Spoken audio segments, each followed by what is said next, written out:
여러분, 이스라엘이라는 나라가 있어요. 이 이스라엘이라는 나라에 아주 중요한 역사의 분기점들이 있습니다.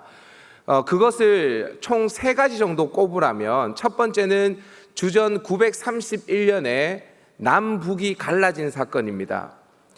원래는 한 나라였죠. 그런데 솔로몬의 죄 때문에, 솔로몬의 죽음 이후에 르호보암을 중심으로 한 남유다, 그리고 여로보암을 중심으로 한 북이스라엘이 나눠지게 되어집니다. 이것이 굉장히 중요한 사건이죠. 그리고 두 번째 사건은, 그렇게 둘로 나눠진 나라 중에 북이스라엘이라는 나라가 주전 722년 아수르에 의해서 멸망한 사건입니다. 굉장히 중요한 사건이죠. 여러분, 이 북이스라엘이 아수르에게 멸망할 때에 남유다에서 활동했던 선지자는 당시에 누구냐면 이사야 선지자입니다. 그래서 이 이사야 선지자는 북쪽 북이스라엘이 멸망하는 것을 바라보면서 남유다 백성들에게 예언을 했던 선지자예요. 세 번째 사건은 뭐냐 하면 주전 586년인데 남아 있었던 남유다가 바벨론에 의해서 멸망한 사건입니다. 이때 활동했던 선지자가 누구냐면 오늘 본문을 기록한 예레미야 선지자입니다. 근데 여러분, 이 3가지 사건, 남북이 갈라진 사건, 북이스라엘이 아수르에 멸망한 사건, 그리고 남유다가 바벨론에게 멸망한 사건 중에 이 3가지 사건이 다 중요한 사건이지만 그 중에 하나를 꼽으라면 뭐냐 하면 마지막 3번째입니다. 남유다가 바벨론에게 멸망하는 그 순간입니다. BC 586년. 여러분, 이 사건이 왜 이스라엘에게 중요한 사건이냐 하면 단지 나라가 멸망했기 때문이 아니라 하나님의 임재의 상징인 성전이 무너져 내린 그 사건이 바로 이 BC 586년입니다. 여러분, 하나님의 보좌, 하나님의 통치의 자소라고 할 수 있는 그 언약궤가 사라진 때도 바로 이때입니다. 그러니까 여러분, 얼마나 큰 충격이겠어요, 이스라엘 백성들에게. 큰 사건이죠. 여러분, 이때 부름을 받은 선지자가 예레미야 선지자. 여러분, 예레미야 선지자에게 고뇌가 있었을까요, 없었을까요? 있었죠. 심판을 선언해야 했고 또 그 심판의 이유가 되는 죄를 지적해야만 했으니까 이 선지자는 심히 괴로웠을 겁니다. 제가 성경을 다 찾아볼 수는 없지만 이 부름을 받을 때 요시야 제13년 때였는데, 이때 부름을 받을 때 예레미야 선지자가 뭐라고 이야기하냐면, 주님, 나는 아이입니다, 나는 말할 줄 모릅니다라고 이야기를 해요. 그걸 봤을 때 학자들은 이 예레미야가 부름을 받았을 때 나이는 13세에서 19세 정도 되었다라고 추측하고 있습니다. 그러니까 지금 중등부나 고등부 정도 되는 아이였는데 그가 선지자로 부름을 받아서 활동했던 것입니다. 쉽지 않았겠죠. 이스라엘 백성들에게 멸망을 선언하고 그 심판의 이유가 되는 죄를 지적해야 되니까 얼마나 괴로웠겠어요. 여러분, 우선 예레미야 1장을 보면 예레미야가 심판을 먼저 선언합니다. 2가지 환상을 봐요. 첫 번째는 살구나무 환상, 두 번째는 끓는 가마가 북쪽에서 기울어지는 환상을 보게 되어집니다. 2가지 환상을 봐요. 맨 처음에 하나님께서 이 예레미야에게 살구나무 환상을 보여주십니다. 그러면서 하나님이 물어보세요. 예레미야야, 무엇이 보이냐라고 이야기하니까 예레미야가 이렇게 합니다. 살구나무 가지가 보입니다. 살구나무 가지가 보입니다. 그러니까 하나님이 이렇게 말씀하세요. 잘 보았도다. 이는 내가 내 말을 지켜 그대로 이루려 함이니라. 이렇게 이야기합니다. 자, 보세요. 여러분들, 이걸 한글 성경으로 보면 잘 이해가 안 돼요. 그런데 하나님이 지금 언어 유희를 하는 거예요. 예레미야야, 뭐가 보이냐라고 이야기하니까 예레미야가, 하나님, 샤케드가 보입니다. 살구나무 가지가 샤케드거든요, 히브리어. 하나님, 샤케드가 보입니다. 그러니까 하나님이 말씀하시는 거예요. 그래, 잘 보았다. 내가 내 말을 지켜서 그대로 이룰 것이다. 여러분, 이루겠다라는 단어가 뭐냐면 히브리어로 쇼케드예요. 그러니까 예레미야야, 네가 뭐가 보이니? 그러니까 샤케드가 보입니다. 그러니까 그래, 내가 쇼케드 이루리라. 뭘 이루냐? 끓는 가마가 북쪽에서 기울어서 쏟아지는데 마치 그 가마에 뜨거운 물이 쏟아지듯이 북방 민족이 이 남유다로 쳐들어와서 이 성을 에워쌀 것이다. 그리고 이 성이 멸망할 것이다 라고 하나님께서는 예레미야에게 말씀하시는 거예요. 여러분, 이 심판을 선언해야 되는 예레미야는 너무나 괴로웠습니다. 그런데 여러분, 하나님은 거기에서 멈추지 않으세요. 그 심판의 이유가 되는 죄에 대해서 하나님은 지적하십니다. 왜 심판할 수밖에 없느냐? 너희가 이런 죄를 지었기 때문이다 라고 이야기를 하는데, 여러분 성경이 있으시면 예레미야 2장으로 가보십시다. 예레미야 2장 27절 28절인데 27절 28절 성경을 한번 펼쳐봅시다. 성경 없으신 분은 자막 보시고요, 한번 끄어가면서 한번 읽어보십시다. 27절 28절 시작. 그들이 나무를 향하여 너는 나의 아버지라 하며 돌을 향하여 너는 나를 낳았다 하고 그들의 등을 내게로 돌리고 그들의 얼굴은 내게로 향하지 아니하다가 그들이 환난을 당할 때에는 이르기를 일어나 우리를 구원하소서 하리라. 너를 위하여 내가 만든 내 신들이 어디 있느냐? 그들이 내가 환난을 당할 때에 구원할 수 있으면 일어날 것이니라. 유다여 너의 신들이 너의 성읍수와 같도다. 아멘. 유다 백성들이 어떻게 했냐면 돌을 향하여서 아버지라고 하면서, 나무를 향해서 아버지라고 하고 돌을 향해서 네가 나를 낳았다고 하면서 거기에 우상 숭배를 하는 것입니다. 그러면서 급한 일이 있으면, 환난을 당하면 하나님께 와서 하나님 날 도와주세요 라고 이야기한다는 거예요. 하나님이 말씀하십니다. 유다의 우상이 성읍의 수와 같다. 유다에 있는 성읍의 수와 같을 정도로 우상 숭배가 만연해 있다라고 이야기를 합니다. 여러분, 이 우상 숭배가 어디까지 이루어졌냐면요, 여러분 예레미야 7장으로 한번 가보십시다. 예레미야 7장 30절 31절인데 예레미야 7장 30절 31절, 제가 왜 성경책을 가보라 그러냐면 여러분들이 끄어놔야지, 눈으로 확인해야지, 자막으로 보지만 눈으로 성경을 펼쳐서 확인해야 이게 확실해집니다. 7장 30절 31절 한번 읽어보십시다. 시작. 말씀하시되 유다 자손이 나의 눈앞에 악을 행하여 내 이름으로 일컬음 받는 집에 그들의 가증한 것을 두어 집을 더럽혔으며 흰놈의 아들 골짜기에 도벳 사당을 건축하고 그들의 자녀들을 불에 살랐다니 내가 명령하지 아니하였고 내 마음에 생각하지도 아니한 일이니라. 유다 자손이 어디에서 악을 행했다라고 이야기를 합니까? 나의 눈앞에서 악을 행하여. 어떻게 하나님 눈앞에서 악을 행했냐? 이렇게 이야기합니다. 내 이름으로 일컬음을 받은 집에 그들의 가증한 것을 두었다. 내 이름으로 일컫는 나의 집이 어떤 집입니까? 성전을 말하는 거예요. 성전에 가증한 것을 두었다라고 이야기를 합니다.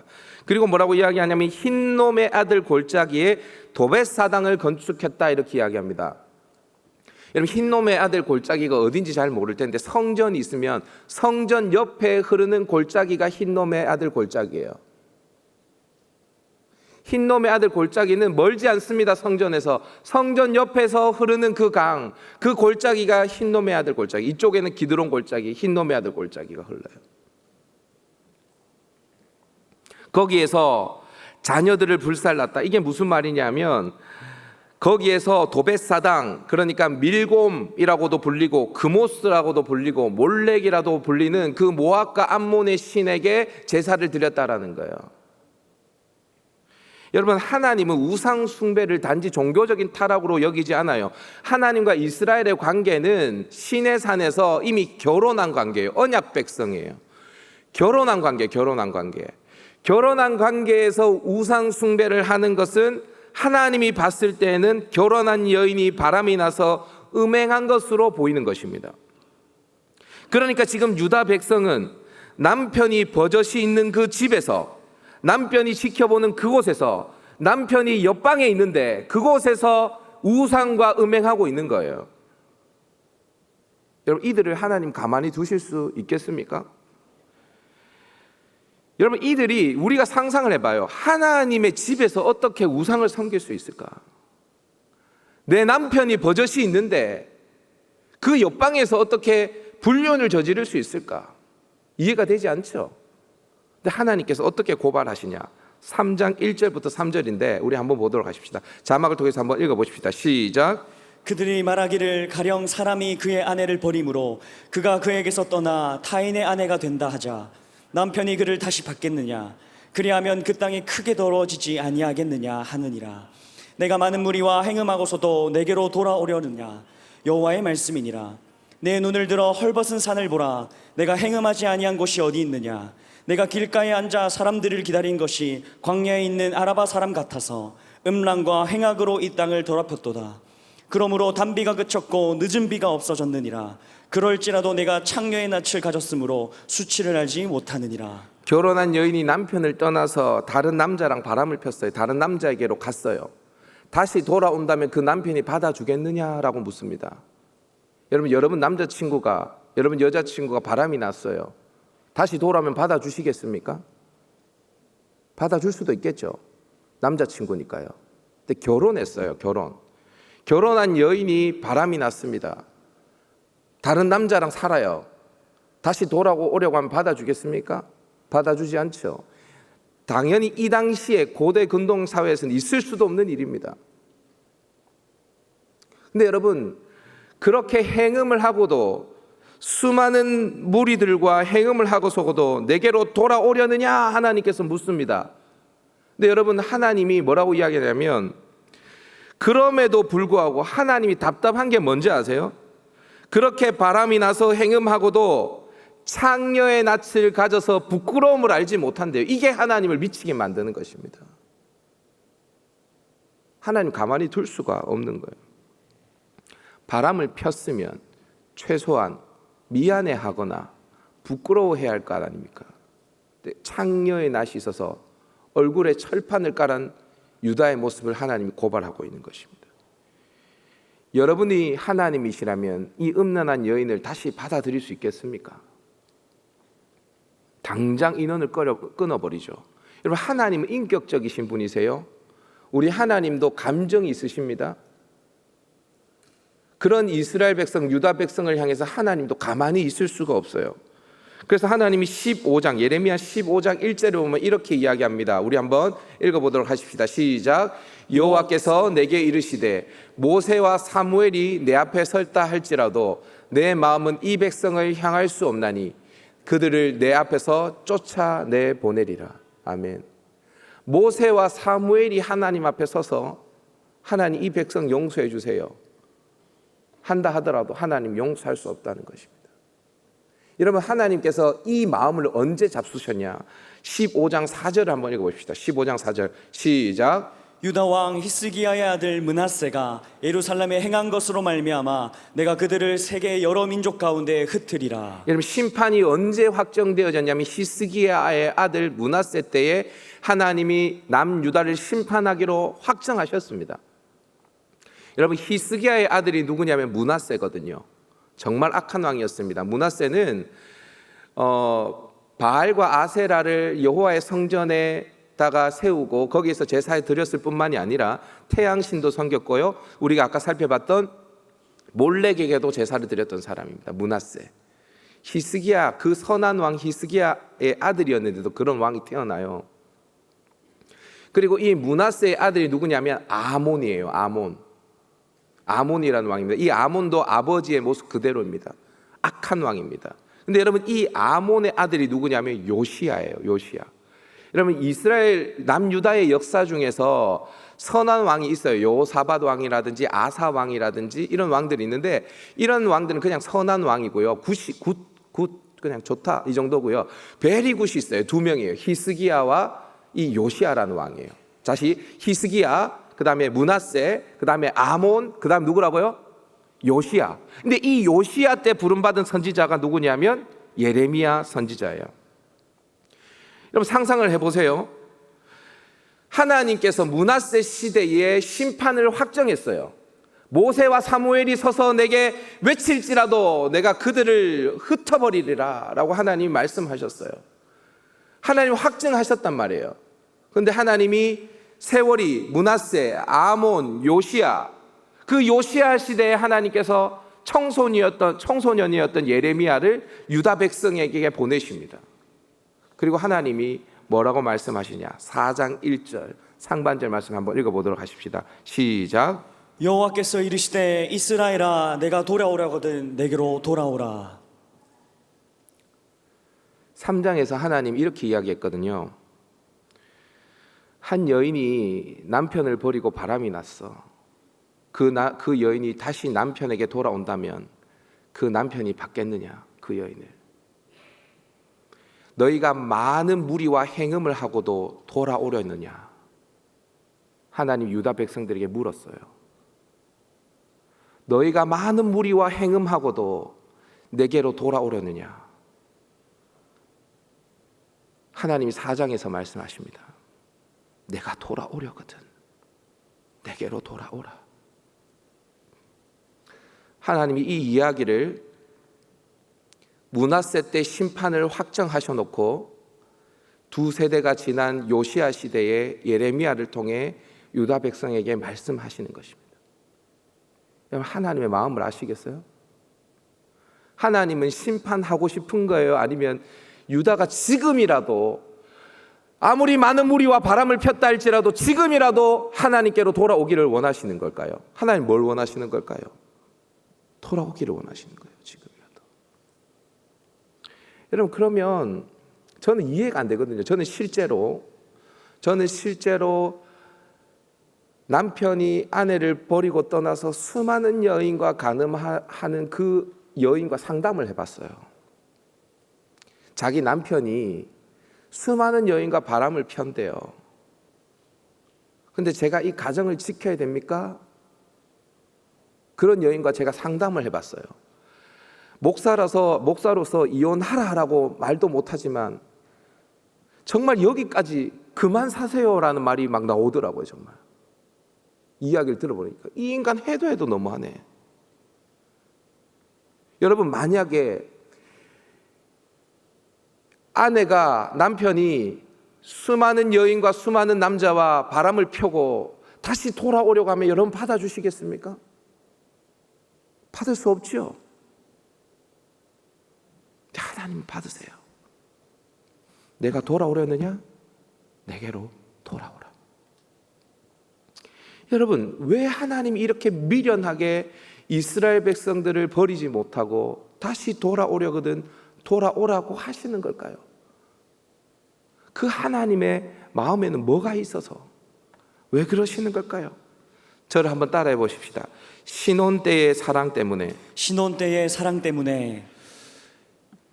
여러분, 하나님께서는 예레미야 1장에서 살구나무 환상 또 끓는 가마 환상을 통해서 북방 민족이 유다를 에워싸고 마침내 유다가 멸망할 것을 선지자에게 보이셨습니다.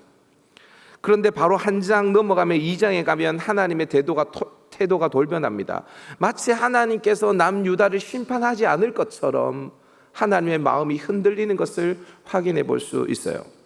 하나님께서 그 심판을 주저하시면서 내가 기억하는 게 있다라고 이야기를 하십니다. 하나님이 뭘 기억하시는지 우리 오늘 본문 1절 2절 말씀을 한번 읽어보십시다. 시작. 여호와의 말씀이 내게 임하니라. 이르시되 가서 예루살렘의 귀에 외칠지니라. 여호와께서 이와 같이 말씀하시기를 내가 너를 위하여 내 청년의 때의 인애와 내 신혼 때의 사랑을 기억하노니 곧 씨 뿌리지 못하는 땅 그 광야에서 나를 따랐음이니라. 하나님이 기억한대요. 뭘 기억합니까?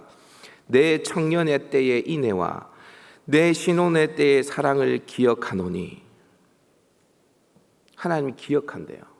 청년의 때의 인애, 신혼의 때의 사랑.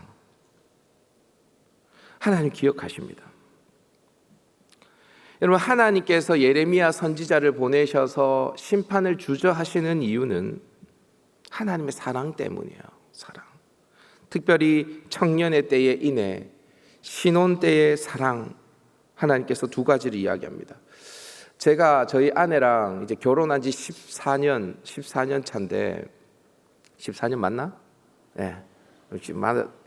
13년인 것 같기도 하고 하여튼 그렇습니다. 그런데 제가 아내랑 7년 연애하고 그 다음에 13년 결혼해서 살았어요. 아내를 안 지는 20년도 훨씬 더 됐고 하여튼 사귀고 결혼한 지가 20년 됐습니다. 제가 대학교 3학년 때 저희 과 선배였어요. 아내가 누나를 좋아하기 시작했어요. 근데 누나가 넘어올 것 같지가 않더라고요. 하여튼 기도하고 기다리고 해서 3학년 2학기 때 연애를 시작하게 되었습니다. 근데 여러분, 지금 생각해보면 그때는 돈이 없었어요. 지금은 뭐 이렇게 놀러 가려면 놀러 갈 수도 있고 하지만 그때는 진짜 돈이 없었어요. 그래서 데이트를 하려고 해도 데이트 비용이 없는 겁니다. 그래서 제가 아내랑 데이트를 하는 방법은 뭐냐면 종점에서 그 당시, 지금은 없지만 그 당시엔 좌석버스라는 게 있었어요. 좌석버스. 좌석 버스를 타면 시내 버스와 다르게 둘이 나란히 같이 앉을 수가 있습니다. 그 좌석 버스에 같이 타서 두 명 같이 앉아서 종점에서 종점까지 가는 겁니다. 그러면 어디까지 가냐면 하양에서부터 해가지고 어디까지 갈 수 있냐? 대구 수목원까지 갈 수 있습니다. 1시간 넘게 걸려요. 그 가는 동안에 이야기하는 겁니다. 좌석 버스 타고.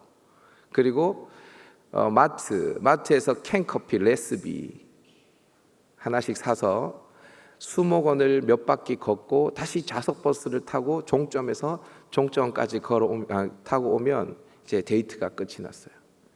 여러분, 그게 뭐냐면 청년의 때의 인애입니다. 저와 제 아내의 청년의 때의 인애. 그리고 2010년에 결혼을 했습니다. 결혼을 해서 신혼집을 차렸는데 당시에는 제가 교육전도사였기 때문에 사택을 받을 수 없어서 영대의 원룸을 하나 구했습니다. 그 영대의 원룸에 들어가서 아내랑 단칸방에서 살았습니다. 지금은 없는 것 같은데 영대의 진영식당이라고 있었는데 1인분에 2,500원 하는 콩부를 2인분 시켜가지고 같이 볶아 먹고 그 다음에 밥도 볶아 먹고 그렇게 하면 10,000원도 안 되는 그 돈을 가지고 밥을 먹고 집으로 걸어 들어오면 그때가 얼마나 행복했는지 몰라요. 제가 그때 갈릴리 군사역을 했었어요. 김군사역을 했었어요. 그때 저희 군의 이제 함장이 서명아 사모님이 지금 저희 군의 함장이었는데 한 사람은 우리 함장 중에 한 사람은 집이 하양이고 한 사람은 저기 청도 용암온천 뒤편에 있어가지고 금요성령 집회가 마치면 매주 청도 갔다가 하양 가거나 하양 갔다가 청도 가면 저희 아내는 그 차에서 잠이 들어요. 집에 도착하면 2시 반이야. 그 당시에는 이제 금요성령 집회가 12시 반에 마쳤기 때문에 그때 신혼의 때에 아내와 누렸던 추억을 지금도 잊지 못합니다. 여러분, 하나님에게도 그런 시절이 있었어요.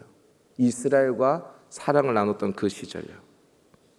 하나님이 그 시절을 추억하신데 그때가 언제냐면 광야 시절이에요. 광야 시절. 하나님이 내 청년의 때 인애와 내 신혼의 때의 사랑을 기억한다라고 이야기합니다. 곧 씨 뿌리지 못하는 땅, 그 광야에서 나를 따랐습니다. 하나님에게 광야는요, 신혼 시절이었어요. 여러분, 이스라엘 백성 굳이 나누자면 이스라엘 백성들이 애굽에 있었죠. 하나님께서 10가지 재앙을 일으키셔서 그들을 데리고 나오셨죠. 홍해를 건넜지 않습니까? 그래서 시내산에 도착했잖아요. 그때 하나님이 구름 기둥, 불 기둥으로 그들을 인도하십니다. 애굽에서 탈출해서 광야까지 시내산까지 온 시절이 뭐냐면 청년의 때의 인애입니다. 굳이 나누자면 청년의 때의 인애. 그리고 난 다음에 하나님께서 시내산이라는 결혼식장에서 하나님이 신랑이 임재하시죠. 신랑이 시내산 위에 강림하십니다. 그리고 신부는 시내산 아래에 있어요. 그리고 결혼 서약을 맺게 되어집니다. 그 서약의 내용이 십계명이지 않습니까?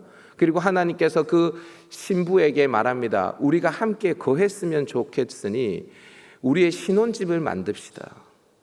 그 신혼집이 무엇입니까? 성막이죠. 부살렐과 오홀리압이 정교한 술을 놓아서 성막, 신혼집을 만듭니다. 그리고 난 다음에 하나님께서 이스라엘 백성들과 손을 잡으시고 그들과 늘 함께 동행하십니다. 구름 기둥, 불 기둥으로 그들을 인도하시죠. 그들이 가는 곳곳마다 그들과 함께 하십니다. 여러분, 하나님은 그 40년의 신혼의 시절을 잊지 못하고 있는 거예요. 신혼의 때의 사랑입니다. 청년의 때 인애입니다. 여러분, 그런데 한번 솔직히 우리가 성경을 좀 아시는 분들은 그때가 신혼의 때라고? 하나님 그때 좋으셨다고? 여러분, 하나님이 진짜 좋기만 했을까? 여러분, 혹시 여기에 결혼하신 분들이 신혼 이제 커플들이 조금 있을 수 있는데, 준영아, 요즘 좋니? 그 좋다 그래야지 어떡하냐? 근데 안색은 조금 어둡다. 우리 성태 신혼여행 갔다 온 성태야, 며칠 살아보니까 괜찮아? 이제부터 시작이다. 여러분, 신혼 때에 그 추억이 있지만 사실 신혼 때 많이 싸우거든요. 여러분, 광야 시절을 한번 상상해 보세요. 이스라엘 백성들이 하나님 말씀 잘 들었나요? 그때? 여러분, 일단은 홍해 앞에 섰을 때에 그 애국 군대가 쫓아오니까 뭐라고 이야기했냐면 하나님께서 우리를 이 광야에서 죽이려고 우리를 여기서 인도했냐. 하나님을 향해서 원망을 쏟아냅니다. 광야 그 홍해를 하나님이 기적적으로 가르시고 난 다음에요. 그 광야 그 홍해를 건너거든요. 애국 군대가 몰살하는 것을 자기 눈으로 봤습니다. 그리고 난 다음에 거기에서요. 홍해를 건너고 난 다음에 미리암이 소고를 치면서 막 찬양하니까 이스라엘 여인들이 함께 하나님을 찬양합니다.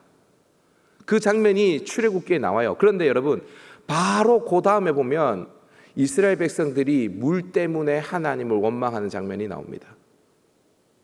물 때문에만 원망했나요?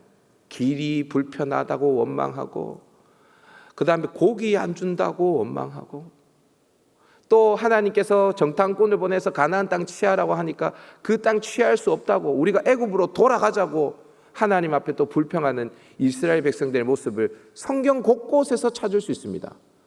하나님이 뭐가 좋아서 그때를 추억하실까? 저는 이해가 되지 않았습니다. 그런데 여러분 하나님이 그때가 좋으셨던 거예요. 왜 좋으셨냐? 성경을 한번 보십시다. 오늘 본문 2절입니다. 2절 다시 한번 읽어봅니다. 시작. 가서 예루살렘의 귀에 외칠지니라. 여호와께서 이와 같이 말씀하시기를 내가 너를 위하여 내 청년의 때의 인애와 내 신혼 때의 사랑을 기억하노니 곧 뿌리지 못하는 땅 그 광야에서 나를 따랐음이니라. 그 광야에서 나를 따랐음이니라. 여러분 이스라엘 백성들이 광야에서 어떻게 했다고요? 하나님 어떻게 했다고요? 따라다녔대요. 하나님 따라다녔대요. 여러분 그때는요, 이 광야 시절에는 이스라엘 백성들이 하나님 앞에 불평하고 하나님 앞에 원망하고 애굽 돌아가겠다고 그렇게 했지만 구름 기둥이 떠오르면요, 이스라엘 백성들이 그 구름 기둥 따라갔습니다. 불 기둥이 멈춰서면요, 찍소리 못하고 그 불 기둥 앞에 멈춰섰습니다. 그리고 진을 펼쳤어요. 하나님이 가자 하면 가고 하나님이 서시면 섰어요. 어떠한 경작도 할 수 없고 어떠한 추수도 할 수 없었기 때문에 하나님이 매일 내려주시는 만나를 먹으면서 그들은 하나님만 의지하며 살아갔던 것입니다. 하나님 그 시절이 좋았던 것 같아요. 하나님만 바라봤던 그 시절. 하나님은 지금 이스라엘과 광야에서 나눈 그 첫사랑 때문에 도저히 그들을 그냥 심판할 수 없었던 거예요. 여러분 요한계시록을 보면요, 소아시아 7교회 중에 에베소 교회가 있습니다. 이 교회는 하나님 앞에서 상당히 좋은 교회로 여러 가지 칭찬을 받았습니다. 내 행위의 수고와 내 인내를 안다, 또 악한 자를 용납하지 않은 것, 이단에게 넘어가지 않은 것, 하나님을 위해서 참고 견디고 게으르지 않은 것, 하나님이 칭찬하십니다. 근데 여러분 하나님이 그 수많은 칭찬들을 하시고 난 다음에 딱 한 가지 책망하십니다. 그 책망한 것이 뭔지 아십니까? 네가 처음 사랑을 버렸다. 신혼의 때 나와 나눈 그 사랑을 네가 버렸다라고 하나님이 에베소 교회에 책망하시는 거예요. 여러분 하나님이 기억하시는 여러분만의 신혼의 때는 있습니까? 여러분들은 하나님과 교제한 그 신혼의 때가 있나요? 지금이 여러분들은 하나님과 그렇게 사랑을 나누는 신혼의 때입니까? 아니면 아주 오래전에, 지금은 기억할 수도 없는 그때 여러분들은 하나님과 사랑을 나누셨습니까? 그리고 이 에베소 교회와 같이 여러분들도 처음 사랑을 버리고 지금 다른 것에 눈을 돌리고 살아가고 있습니까? 여러분 하나님은요, 우리에게 대단한 것을 요구하지 않으시고 우리가 그 신혼의 때의 사랑을 간직하기를 원하세요.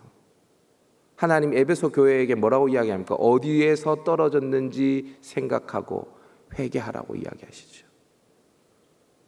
하나님은 그 첫사랑을 기억하고 계시는데, 그 신혼 때에 나눈 사랑을 기억하고 계시는데, 그래서 바람을 피는 그 이스라엘을, 유다를 감히 심판하지 못하고 하나님은 참고 계시는데 우리는 그 사랑을 헌식짝처럼 내다 버렸다 이 말입니다.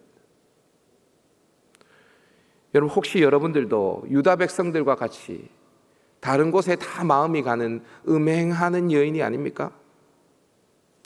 만약 그렇다면 내일부터 진행되는 이 특세를 통해서 어디에서 여러분들이 그 첫사랑을 잃어버렸는지를 생각하고 회개하여서 이 처음 사랑을 회복할 수 있는 저와 여러분 될 수 있기를 주님의 이름으로 축복합니다. 아멘.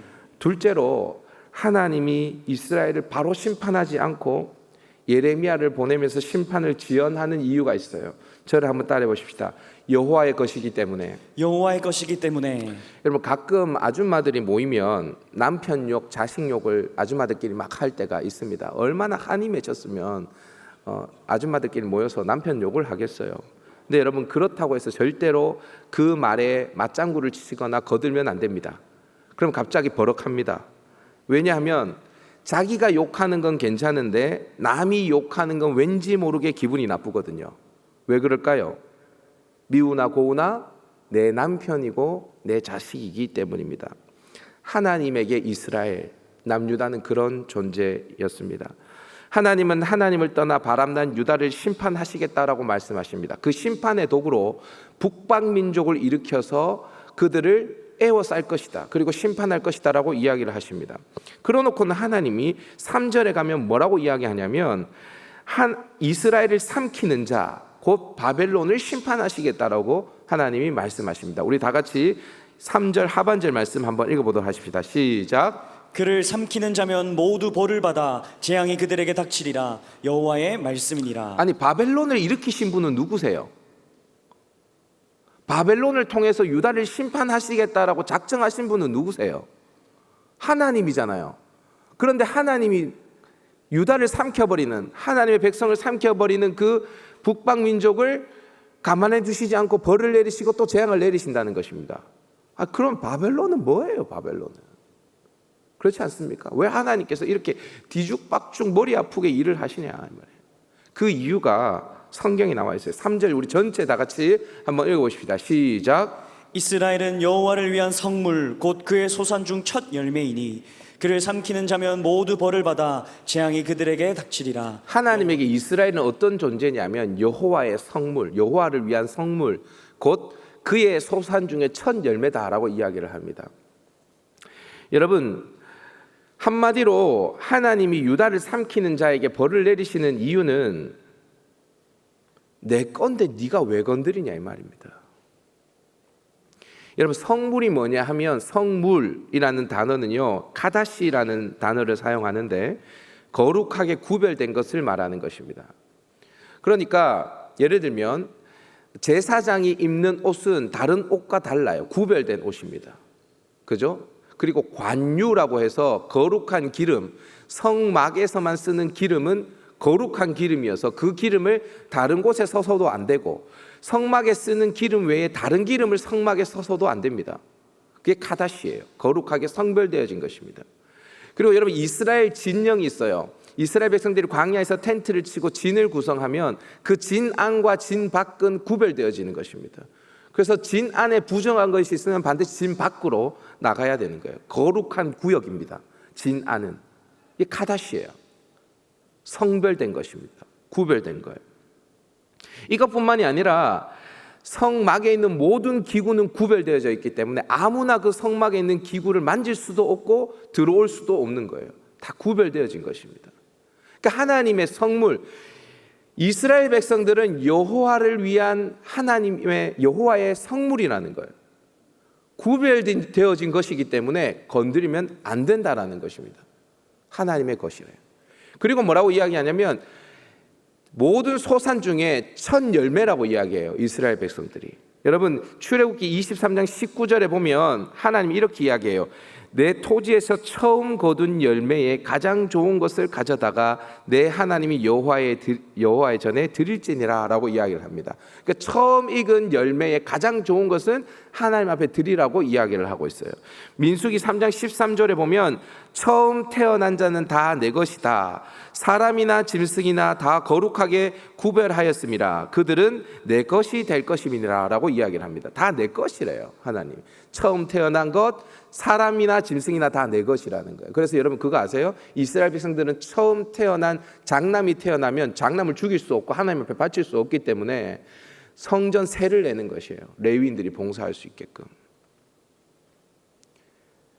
처음 태어난 것은 다 하나님의 것이라는 거예요. 그러니까 이스라엘은 첫 열매, 여러 소산 중에 첫 열매이기 때문에 하나님의 것이라는 거예요. 이스라엘을 건드리는 건 누구를 건드리는 것입니까?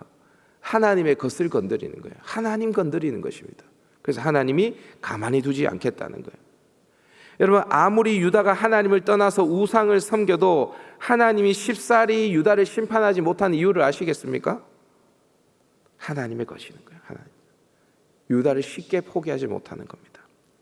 여러분, 제가 얼마 전에 유튜브에서 동침이라는 토크 프로그램, 아줌마들 아저씨들 나와가지고 막 수다 털어놓은 그런 프로그램이 있어요. 그걸 보는데 고 서세원 씨의 아내 서정희 씨가 나와서 자신의 어두운 가정사를 이야기하는 것을 봤습니다. 그리고 이 서정희 씨의 딸 서동주 씨도 나와서 아빠에 대한 추억을 함께 이야기하는 장면을 보게 되어졌습니다. 이 서정희 씨가 이야기하기를 자신은 남편의 외도를 알았음에도 불구하고 감히 이혼할 생각을 하지 못했대요. 그리고 상간녀와 여행을 떠날 때에도 그 여행 가방 캐리어에 짐을 싸주는 것을 자기가 했대요. 알았음에도 불구하고. 저는 그 이야기를 들으면서 저 여자 미쳤나? 어떻게 저럴 수 있냐? 그런 생각을 했었어요. 모든 것을 다 용서할 수 있을 것 같고 참을 수 있었을 것 같다라고 이야기를 합니다. 근데 여러분, 이 서정희 씨가 이렇게 이야기하더라고요. 근데 정말 자기를 힘들게 하는 일이 있었대요. 이 남편이 이 한마디만 해주면 자기가 남편을 다 용서하고 함께 살 수 있을 것 같았는데 이 한마디를 해주지 않더래요. 그 영상을 잠시 보고 오도록 하겠습니다. 보여주시죠. 그런데 상간녀가 딱 연락이 오고 제가 발견되어지고 함께 그러는 과정에서 제가 굉장히 충격을 받았던 거죠. 네, 그리고 그때 저는 소망이 딱 한 가지였어요. 남편에게 요구했던 게 딱 한 가지. 그냥 미안하다고 해주세요. 울면서 매일 미안하다고 한마디만 하면 나는 그냥 다시 살고 싶은 거예요. 근데 미안하단 말을 안 하니까 이게 미치겠는 거예요. 그 한마디를 듣고 싶은데 안 하더라고요. 여러분, 서정희 씨가 그 바람남 남편에게 듣고 싶었던 한마디가 뭔지 아십니까? 미안하다. 그 한마디만 해주면 다시 살 수 있을 것 같았대요. 근데 그 말을 안 해주더래요. 여러분, 하나님이 유다 백성들에게 듣고 싶었던 한마디도 이 한마디입니다. 하나님 미안합니다.